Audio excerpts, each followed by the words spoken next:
We're live. We're live again. And what are we talking about today? The self limiting beliefs that one imposes on themselves. That's right.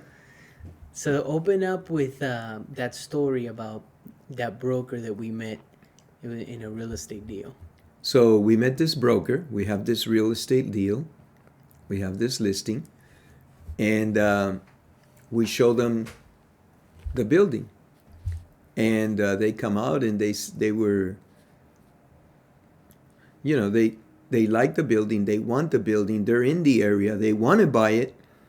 And all of a sudden they start saying, "Yeah, but why should I even make an offer? I know it's going to go for way over asking, and I'm going to have to compete with all these people."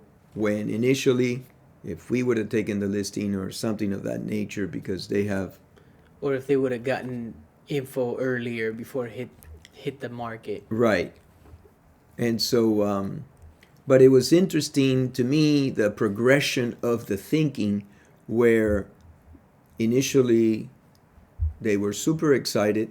They go in, they look at the building, they want the building, they're in the area. It's almost like a perfect fit. It's a perfect fit. They're renting right now, and quite a bit paying for rent. And yet they come out and they say, "Oh, what for? I'm going to have to compete with all of this," because on that day we did have like 3 or 4 showings. And so They basically knocked themselves out of the fight. out of the fight. Which it was eye opening for me because I'm like, hey, put your, get your leg in the mix, throw yourself in there. You'd never know, right? And that's Right. what you kept saying. You just never know. Put your strongest offer. And they never did. They never did. And so I think, just from my interpretation, it's self limiting beliefs potentially, coupled with maybe other factors that we're not aware of. But they never made us aware of any other factors. They simply said, I don't even have a chance. This thing is going to go for way more than Asking price. pay. Yeah, asking price. But I just don't understand it, because she was talking about an all cash deal and she threw up a figure that was well above asking price. So it would have been a very respectable offer. And Right. yet, you know, Knocked herself out of the mix. yeah, to me it's amazing. In fact, she came with another realtor that works in her office. She's the broker, and she said, "Why even bother?" And I even said, "Well, why are you losing hope so early in the game? I mean, you haven't even tried." Yeah. Yeah, it's interesting because I remember early on, in studying sales and everything and psychology, I remember coming across 90% of the objections are in our own head. So as a salesperson, you're walking into a meeting and you already are telling yourself they're going to say no many times. Yes. They're not even going to give me a shot. And so, I don't know if that statistic is true or not, but I believe it. I believe that most of the objections that come across they're just self-limiting. We're doubting ourselves, Absolutely. and we never give the other person a chance to even say no for fear of rejection, which is a huge fear. Yeah. Like, rejection is a big one. That stops a lot of people from maybe becoming successful in sales or even getting into sales, because I don't want people to be telling me no. And Yeah. I think that, of course, there's a tremendous amount of factors, right, that goes into all of this. And like you said, we don't know all the details. Maybe she wasn't as strong economically as she pretended to be or came across to be. very possible. Very possible. Maybe their business took a shift all of a sudden. They Right. are in real estate. Right. And it does happen. Sure. Like, we had a client that, made an offer, and then all of a sudden, within days after the offer, and, the business shifted Drastically. drastically, And they had to Um, back out. and they had to back out. And it's not like it was an excuse, because we knew we were preview to their business for many years and so forth, Yes. and we knew that it was actually happening. This thing was actually happening to them, Right. and they had to withdraw. So those That's things different. do, That's yeah, different. Yeah. those things do genuinely happen. It's not an excuse, because sometimes you make an offer and you just want to back out. You just say, I changed my mind. You weren't serious, or it didn't mean that much to you.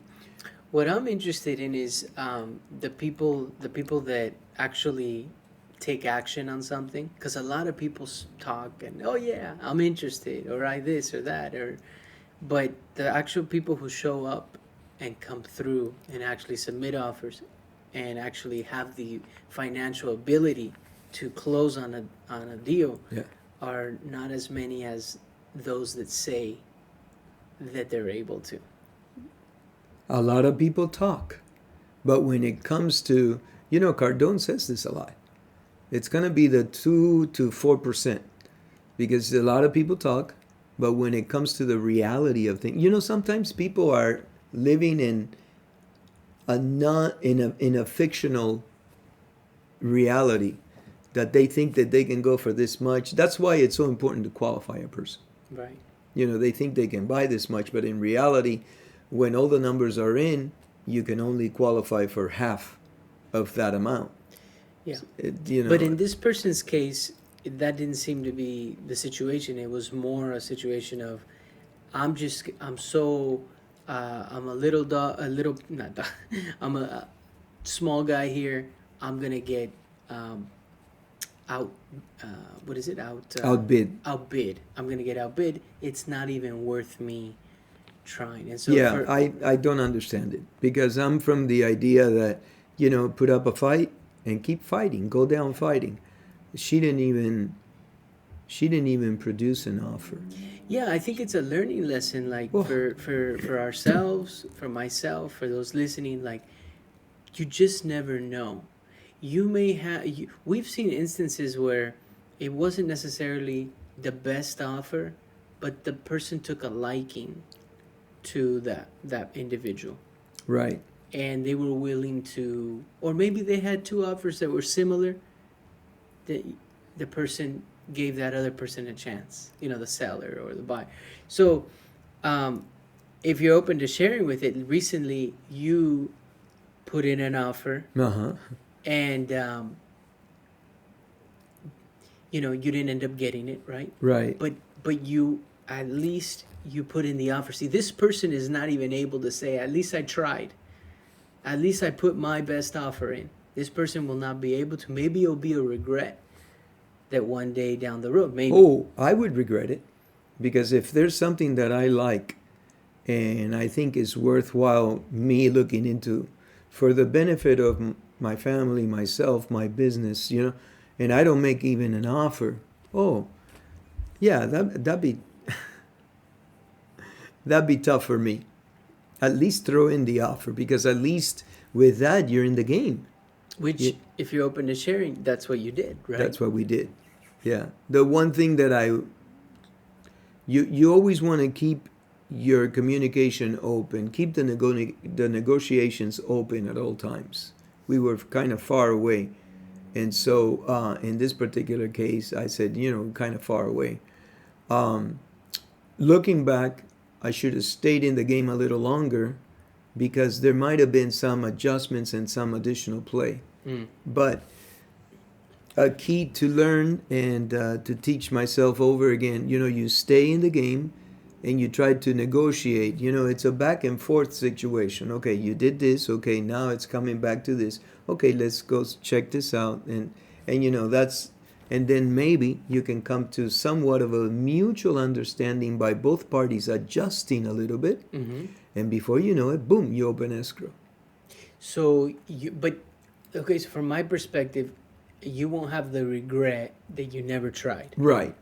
But you're now looking at the situation and saying, maybe you could have done a better form of negotiation. Yes. Yeah. Yes. Because this was something that you were looking at for your portfolio, Correct. not representing somebody. You were actually interested yourself. Right. A property. Right. And it's like gambling.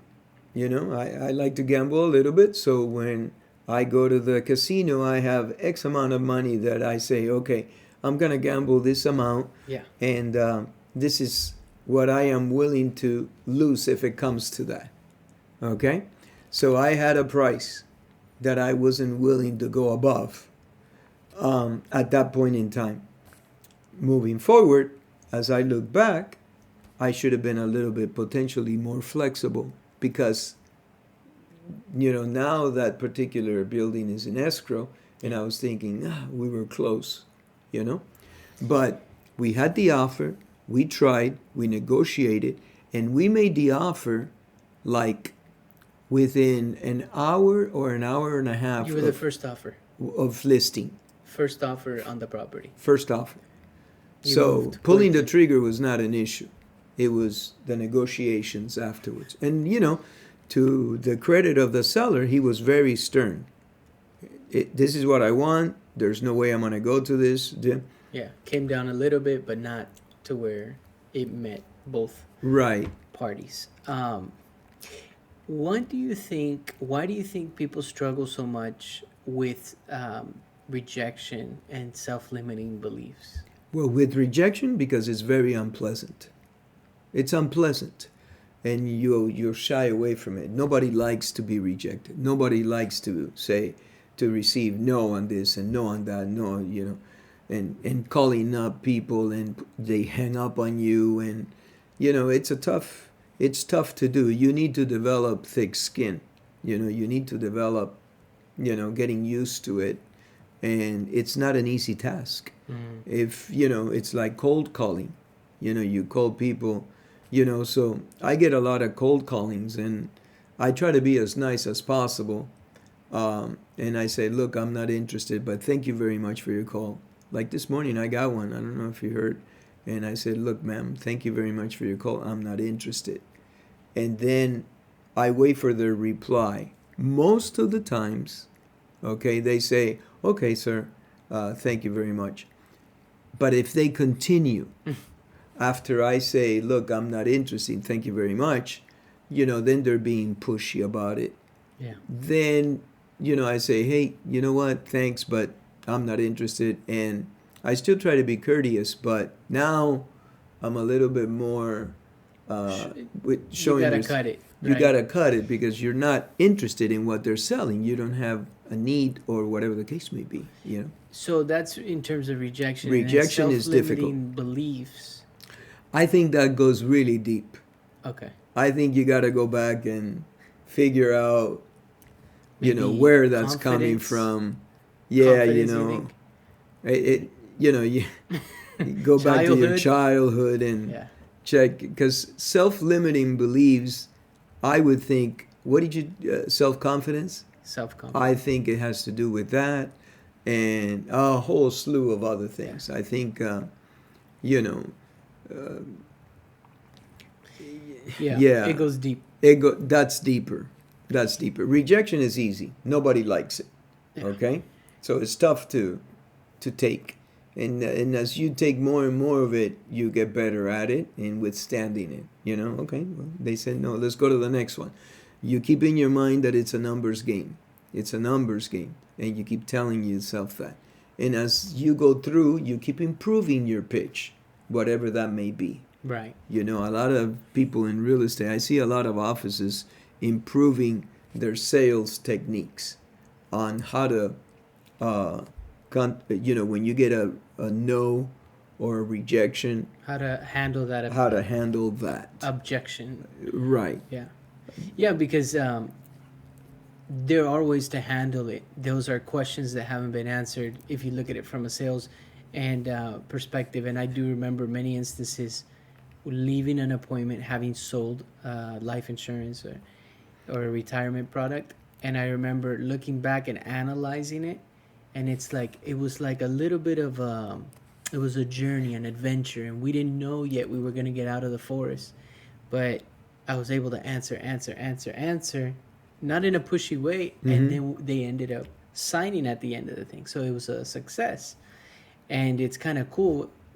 Once you get better at it, you don't stop at, like, when they say no, it's maybe you haven't answered a question, or maybe they're just not interested. But if you look at it that way, it's just I remember, doing trainings and saying to the salespeople, no is just the start of a new conversation. Oh, cool. What is maybe not answered, or what, right?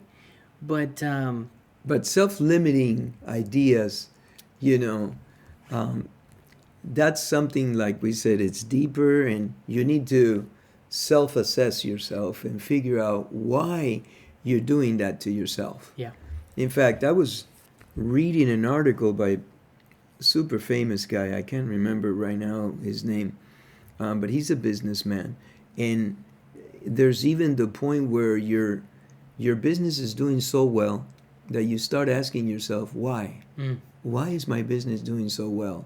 Why do I deserve this? And Some there's a people, little voice sometimes even that tells you something negative, and you're self sabotaging yeah, your business.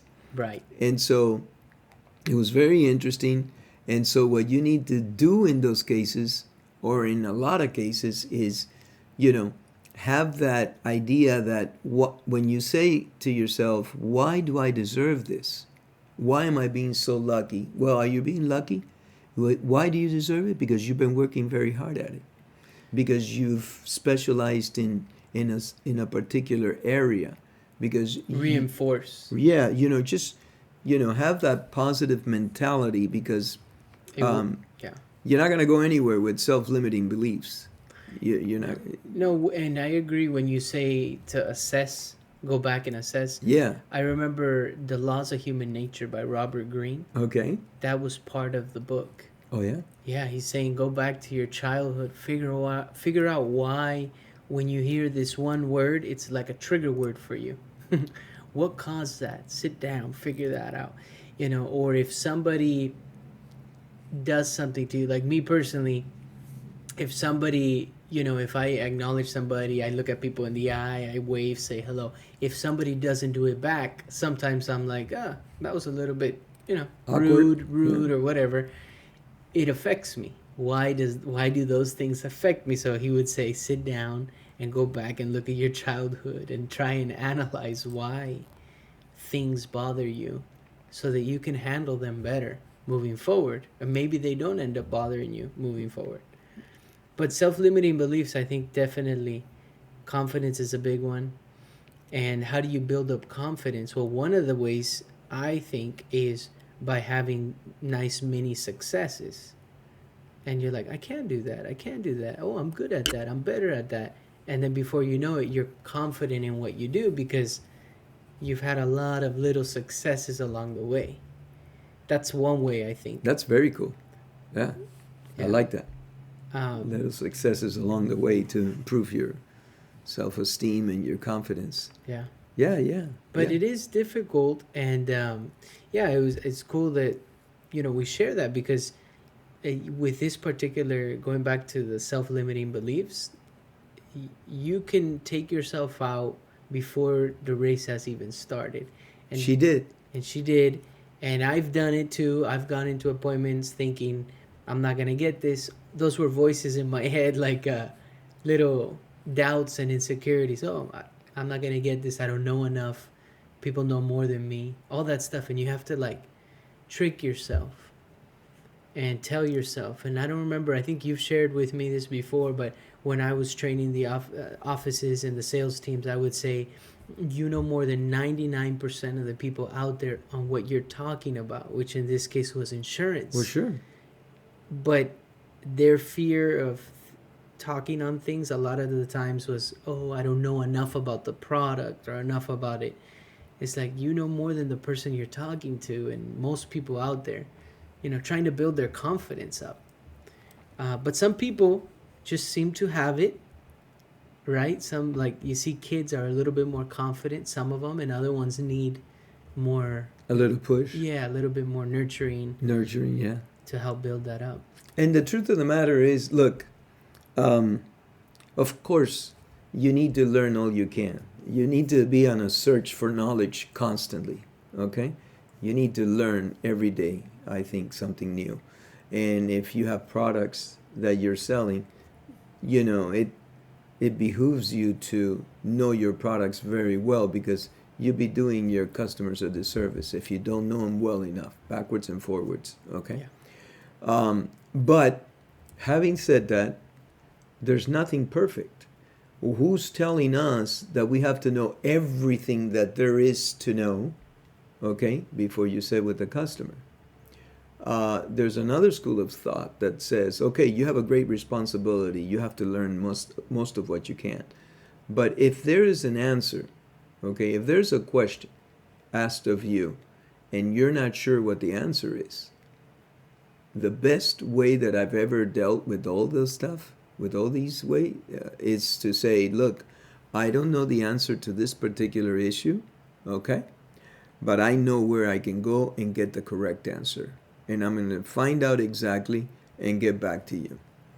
If it's something basic, then they know that you're super green and you haven't done your due diligence to learn the product. Right. So I'm not talking about something like that, but I'm talking about, something that may be a little bit more complex, and you need additional counsel on it, then go get the counsel from wherever you know, and done deal. Yeah. You And know? that's more respected Oh, from the client that, hey, you know what? He didn't know it, but he got the answer for me in a timely manner. It was professional. I'll give him a shot. Because some people are okay with giving somebody a shot who doesn't necessarily, correct. isn't the, hasn't been doing it for 40 years. Right, right. And Yeah. so, and think about it. It goes from every aspect of life. We're talking about sales, insurance, real estate. But what about a surgeon, okay, that's going to cut you open and take out your gallbladder? What about that? Well, for sure you want the guy that has the most experience, okay, right? But then you have a trainee. And, sometimes the way that usually happens is somebody opens, and you have your, let's say, master surgeon there, and then great portion of the surgery gets done.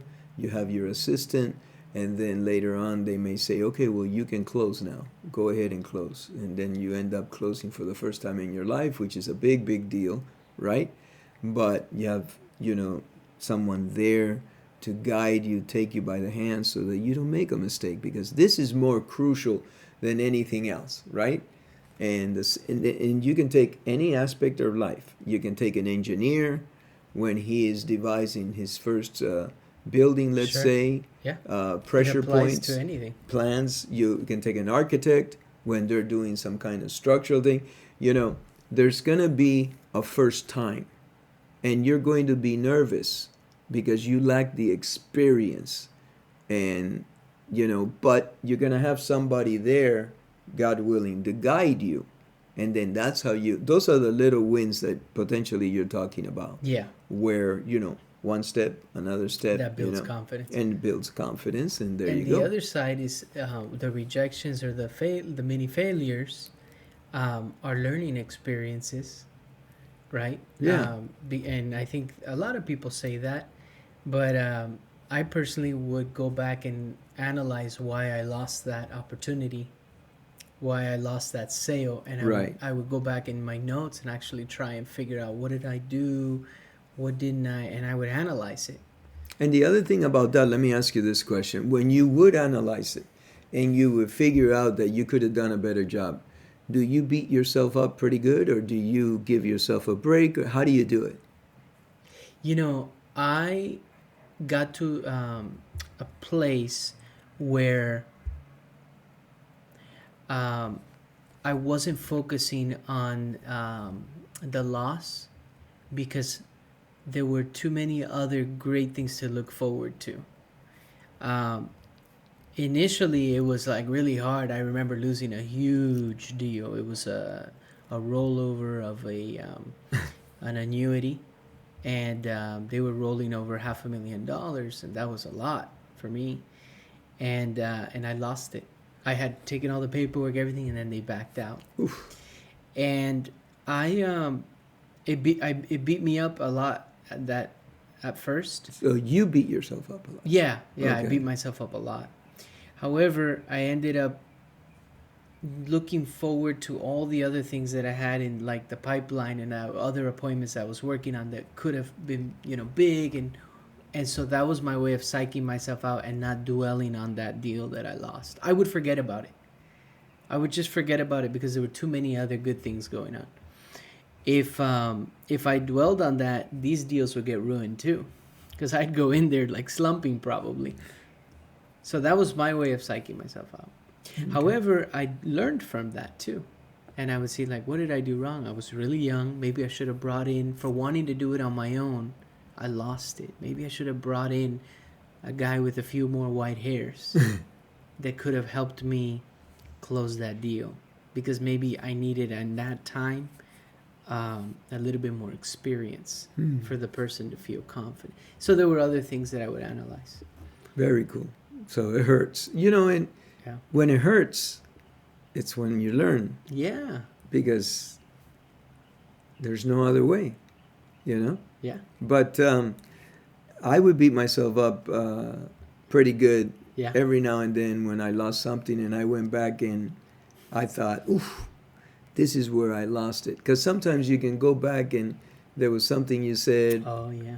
A reaction or something. Didn't you share something with me one time about you said something and you thought that was the thing that lost you the deal? I remember you sharing that. Yeah, I'm sure of it. I've done that many times probably. I don't remember what it was. Yeah. Yeah. But there was something that you said, and that person, I don't know if it was you were gonna buy some units or something, but you on the way out. Oh, you said yes. something.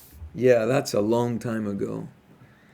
Yeah. You threw something out kind of in a informal little. We had a great meeting, and on the way out, we say goodbye and whatever. And they owed me a favor, okay? And I tried to capitalize on Cash that. in on your favor. Cash in on the favor. And I said, hey, but remember, you owe me a favor, okay? And I felt that didn't fall well. I had done everything well. Everything was good. We were saying goodbye. And then they owed me a favor, and I wanted that deal. And I said, well, but remember, you owe me a favor. And, that's something that I will never, ever do again. Because you're supposed to do someone a favor and not expect anything in return. Mm-hmm. Although one of my painters, I offered him a water today and something to eat, and his reply was, no, thank you. I've learned the hard way that whenever I'm working somewhere and they give me water or something, I end up paying for it much, much higher price. And I said, okay, well, I understand that. And he said, I have my own water and my lunch and everything, and thank you very much. And he felt comfortable enough with me to tell me that. Yeah, but he's a serious guy. That was this morning. I offered him a water. Yeah. No, he knows it comes out of and he says, price. No, thank you. Let me tell you why. Yeah. He gives me this. He's older. He's right. He's older than I am, so he's giving me all these pearls, let's say. That's interesting. Yeah, he's very philosophical. Oh, really? Yeah. Philosophical painter. Yeah, he's got a degree in philosophy, and he's a good painter, but... So you lost that deal. I lost that deal by doing that. And Robert Greene says...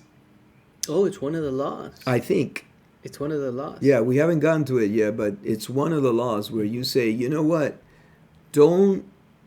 how does that law go? It says, don't try to get something done by reminding the person of what you did for them before. That's the favor. But get that deal done by showing them that they are going to improve their status by getting that done. Okay? By helping you. You're helping them by getting that deal done. So it says applied to their sense of well-being, not their sense of having to owe you something. A favor. Yeah, you're never going to get the deal that way. And he talked about there was a king that he adopted like a brother, and that brother came. He was a peasant, or he was didn't come from royalty or anything, but he was taken under by his family. This guy, Yeah, I think he would take care of the the horses, horses at yeah. the stable, and and then then he ended up much later in life. This king went to war, and he asked for this guy to help him he didn't. because he was now in a power position, Right. because he grew up in the royal family, and because of the aid He brought when him he in. was a the young king. guy, yeah, Right. and he betrayed him, or he didn't end up helping him because he was trying to cash in that favor. Right. What about the Godfather, where he says, a time may come that I ask for a favor from you? What do you think about that? Because the Godfather was all about favors, doing favors for people, and that's how he would control them. Well, I find that to be different than the scenario from Robert Greene, Okay. because the Godfather is coming from a position of strength. Okay. Okay? And in the Oh, other very side, different. you're not. So, and the position of strength lies in the fact that he would tell you, I'm going to do this favor for you today, but you're going to be indebted to me. And just remember that one day I may cash in on that, but you will not have the opportunity to say no to me. One day I'll come, and I may, and that day, and he says, that day may never come. Right. But if it comes, okay, you better be there, because I'm pulling you out of this one. So that was from a position of power. Right. And all these things are power plays, actually. And at the end of the day, it's a game we play. You go back and forth. I just love the hunt. And I love the negotiating. That's why on this other particular deal that I bring up very often is I could have kept the negotiation open a little longer. And I have a great deal of confidence in myself in that kind of regard. So I know that I would have pulled it. I know that I could have. However, I had this standard, which was pricing, and I didn't feel like going over that. So that balances out. And in the long run, it washes off. Right. But you have to, I forget the wording that Robert Greene says, but he says, go to them. Don't apply to their sense of gratitude. It's not going to work. Apply to the fact that their greed that they're going to improve. Right. And that there's that other saying that says, well, what would you rather be? Would you rather be loved, or would you rather be feared? Okay. Yeah. It goes back to the Prince. Okay. Machiavelli. Yeah, Machiavelli.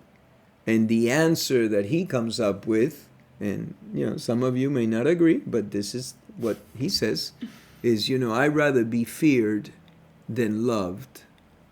And I've heard it said in other areas, not Machiavelli, saying, hey, love is not lasting, but fear is. That's what they say. And so he says, I'd rather be feared than love. It's a more powerful control over your opponent. Wow. Yeah. And, some people even go to the point to say, hey, you know what? What was the name of that movie? A Bronx Tale? Mm-hmm. De Niro. Yeah, with De Niro. But what was the other guy? Chaz Palminteri. Chaz Palminteri says, listen, I know that... Chaz Palminteri says, listen, look, I know that I'm funny, but I'm not that funny. But yet when I say a joke around my people, everybody laughs, and they laugh a lot. But I'm not that funny. But what's the issue? It's because they fear me, okay? And so I give them just enough to be happy. Not too much so that they could replace me, but just enough so they could be happy, so that they don't hate me. But the bottom line is that they fear me, And so he's got this game going on. That's part of the movie. Yeah. I never forgot that I don't because remember that scene. oh yeah, it's a powerful scene. Chaspin, what's his name? Palmentary. Palmentary is talking to the Oh, young. the little guy. When Yeah. he was still young. Well, no, he was already a young man. Okay. He wasn't a little kid anymore. Now he was a young man. You Yeah. know, and he tells him, Collagio. yeah, Collagio. yeah. He says, yeah, remember this. Never forget these words. Yeah. You know, Interesting. oh yeah, that's a strong scene. Check it out. Hopefully, I'm not. I'm saying it Butchering correctly. it. Yeah. Cool. Well, Yeah. very cool. So hopefully people can help overcome some of these challenges that we face in life to have a better life. Yeah. You know what? Self-limiting. Don't answer your own questions. Okay? Just throw it out there and say, what about if this? What about if that? And wait for the answer to come back. It's like, the good Lord made us with 2 ears and 1 mouth. Let's hear and listen more than we speak. That's a big Sometimes part. when we speak, what was the law 4? Speak less than you have to. Isn't that law 4? Speak less than you have to. Just the less you say, the better. Okay? Because they're going to be thinking, I wonder what he's saying. I wonder what he means. Where is he going with this? So the less you say, the better. I think it was law 4 or something like that. Always say less than necessary. What law? This one was law 4. There you go. All right, you All nailed it. right. That's a big part of the negotiation. Yeah. And law 5 is reputation. Yeah. Take good care of your reputation because it means everything. Law 5. Yup. So much depends on reputation. Guard it with your life. Yeah. All right, cool. All right. I'll wrap it up. Thank you. Thank you.